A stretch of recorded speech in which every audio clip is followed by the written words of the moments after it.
তুই না আমারে তালাক দিতে গেছিলি? হ্যাঁ, তোমার মনের আশা পূরণ করছি। কি করছস তুই? তোমরা সত্যি সত্যি মুক্ত করে দিছি।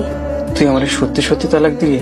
তুমি তো কাবিনের টাকার ডরে আমারে তালাক দাও নাই, আমারে দিনের পর দিন অত্যাচার করে গেছো যেন আমি তোমারে তালাক দিয়ে চলে যাই।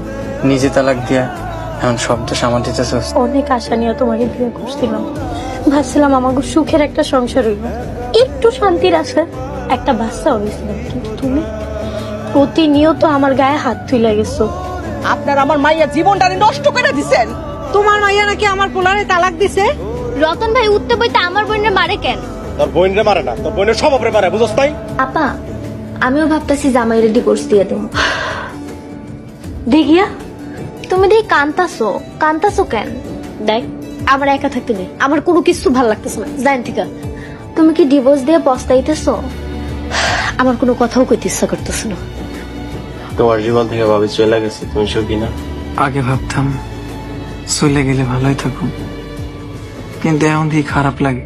কি রে মেম, তুই কি কোথাও যাইতেছস? আম্মা, ঢাকায় আমার এক বান্ধবী থাকে, আমি ঢাকায় চলে যেতেছি।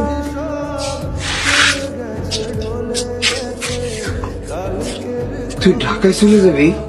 হ আব্বা, আর তোমাকে বোঝা হয়ে থাকতে চাই না। আমি না খাইয়া তোরে খাও। হরে মা, এত হতাশ হলে চলবো? আমরা আছি না? বাড়ির সামনে শ্বশুর বাড়ি, ওগুলো দেখলে আমার গা পিত্তে জ্বলা যাইব। তার চাইতে ভালো আমি দূরে যাই ভালো থাকি, আর আমি সুখে থাকুক।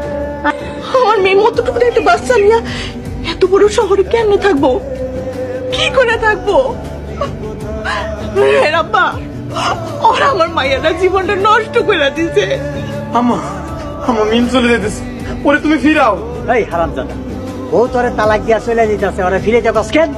আব্বা, আব্বা আমি মিমের লগে সংসার করুম। এই বউ না ভালো না, দিন রাত ঝগড়া করস, এখন আবার ঢঙ্গের কথা কস। ভাগ, আর যাইতে নিষেধ কর।